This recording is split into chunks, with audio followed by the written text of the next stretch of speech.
So over the last few weeks, tensions have flared between China and Japan, because to the Chinese, it's very clear that Japan, under the new Prime Minister Takaichi, is trying to provoke a battle, provoke tension with China by saying that if China were to reunify with Taiwan, that this would be a security threat to Japan, and Japan would have to move. Now, for many of my fellow Americans, they view this as China is trying to oppress Taiwan, China is trying to oppress Japan. And a large part of that is because there's been a rewriting of history.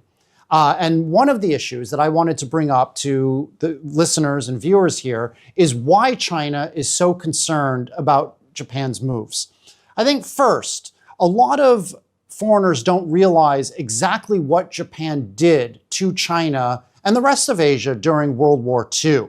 They enslaved hundreds of thousands of Chinese and South Korean women and from other nationalities and forced them to be sex slaves for the Japanese Imperial Army. They killed tens of millions of Chinese in their invasion, not just of Manchuria in the northeastern part of China, but when they came all the way down through the country. And they also, in Unit 731, launched a lot of biological human test experiments in the same way that Joseph Mengele did in Auschwitz when, as a Nazi against Jews and Romanis and homosexuals. So a lot of people say to me, but Sean, these were atrocities that Japan committed 80 years ago. This has nothing to do with modern Japan. This is the Chinese that are whipping up nationalism, whipping up propaganda from the Communist Party of China to try to create an us versus them attitude and to sort of get the Chinese not to be so upset about failings with the CPC and the weak economy. But here's the thing. Japan itself has not really acknowledged what happened during World War II. There have been some light apologies here and there in the 1980s from a prime minister, but many Japanese in the government do not admit exactly what happened in World War II. So the fear among Chinese, and let's be honest, fear among South Koreans, Singaporeans, Malaysians, and other countries in Asia that suffered under the Japanese Imperial Army in World War II is that could happen again. If you don't know your own history, you're bound to repeat it. Now, let me give you an example. I did my graduate studies at Harvard, and one of my classmates was really a wonderful person. I enjoyed talking with this classmate, but this classmate was sent by Japan's government to Harvard to learn about America, learn about China, and build up relations. And this classmate told me that the comfort woman, the hundreds of thousands of Chinese and South Korean women that were enslaved by the Japanese Imperial Army weren't raped, which they were, often up to 50 times a day by 50 different men, but they were happy being comfort women because these Chinese were so poor and the Japanese government gave them a few dollars a day. So it was worth it for them to do. So here's the problem. Many Japanese are rewriting history. They don't acknowledge what they did or what their ancestors did during World War II. And if you don't recognize what you did, you're bound to repeat it again. Japan is doubling their military defense budget over the next 5 years versus 10 years for China. Japan is talking with NATO about potentially opening up a NATO office in Tokyo. So for all of the nations in Asia, they're starting to get more and more nervous about an aggressive Japanese state that's rewriting history. So I used to live in the Philippines. I taught at Trinity College of Quezon City in Manila. I also worked with a tribe doing aid work in Sagada in Mountain Province.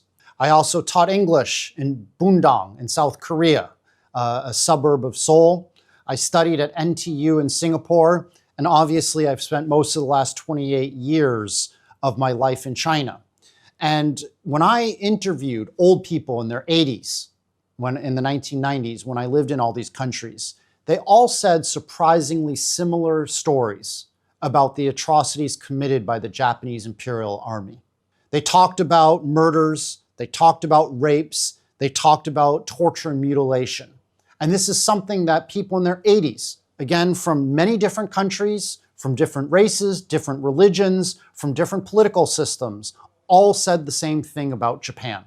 And it's important, I think, that America, that the world recognizes and remembers exactly what Japan did during World War II, because there's a reason why Japan was not allowed to have its own military and was only allowed to have self-defense forces. There is a reason why Germany also was not supposed to have an offensive military force. It's because these two countries unleashed devastation across the world. And again, to give credit to Germany, they've made atonement for World War II, and they recognize the atrocities that their country did 80 years ago. But the Japanese haven't. And so you see, Foreign Minister Wang Yi from China met with the Foreign Minister of Russia, Lavrov, to talk about we need to maintain and ensure the post-World War II order, where we have open trade, where we ensure that the people who unleashed tens of millions, if not hundreds of millions of people dying, billions suffering during World War II, don't rearm, don't become overly nationalistic, where they could cause a World War III. I think it's a reminder from Russia and China to the whole world that they need to learn from history. Because you see it's being rewritten, not just in the United States, but also in Europe. You see Kaja Kallas, the head of foreign policy for the European Union, has rewritten how many countries have invaded Russia, how many countries Russia invaded in Europe. She's taken a very warlike, warmongering stance against China. And when you see some of the religious and ethnic hatred and what's going on in Europe right now, it just gets everybody scared. And I think that's why Wang Yi, the foreign minister of China, is trying to remind everyone, the dangers of forgetting history, the dangers of letting countries that, truth be told, are historically aggressive from rearming again. I'm half Jewish. I'm very proud of being half Jewish. My family came from Germany. But I don't get scared about Germany in the same way that I get scared about Japan, because Germany, to their credit, teach in their schools exactly what the Nazis did to Jews in the 1940s. It's illegal to be a Nazi or a neo-Nazi in Germany. And they've paid reparations and they've made many apologies.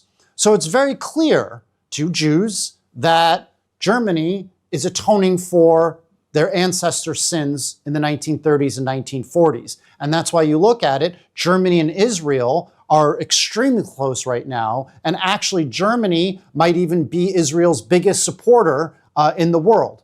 Japan, again, is not acknowledging the atrocities that their ancestors committed. And that's why people are scared throughout Asia.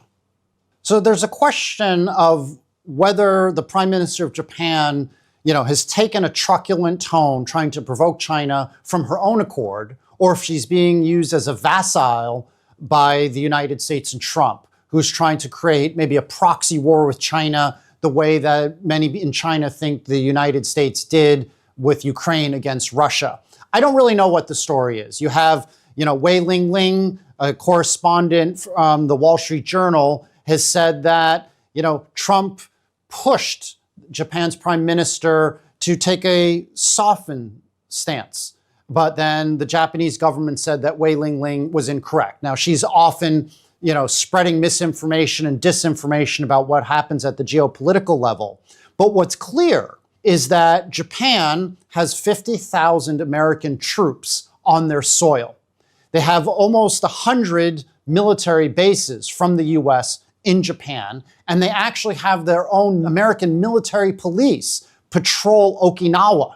So Japan is not a sovereign nation that can make geopolitical decisions on its own without the support of the United States. When you look at it, a lot of Japan's political leaders over the last 80 years, from Abe Shinzo, the former prime minister who was assassinated, his grandparents, one of them was a crasse war criminal during World War II, but they were supported by the United States. So since the end of World War II, a lot of Japan's politicians have gotten the support, the money, just the backing from the US. And that's why Japan is so close to the United States, While you compare that with China, or you should contrast it with China, if you look at the Standing Committee of the Politburo in China today, from Xi Jinping all the way down to the number 7 person, none of those actually studied in the United States. None of them owe their political power to American imperialism. And that's why they're not puppets of the US. 大家好，我是主播周玉琴。很多的朋友告诉我们，太阳星全效克菲尔益生菌帮助了睡眠品质。有季节敏感、代谢困扰、关心异常细胞风险的好朋友呢，可以选择原版的太阳星全效克菲尔益生菌。它添加有超级食物羽衣甘蓝，健康再加分。而有睡眠困扰的朋友们，赶快选择蓝色包装这一款晚安加强版，绝对是更有感。每日克菲尔，时刻美好 ，Good Feel Good， 请上快点购为健康下单，而且要记得输入推荐代码，有额外的折扣优惠。太阳星全效克菲尔益生菌基础版、晚安加强版，新包装改版，内容不变，抽取更方便。要吃就吃最好的。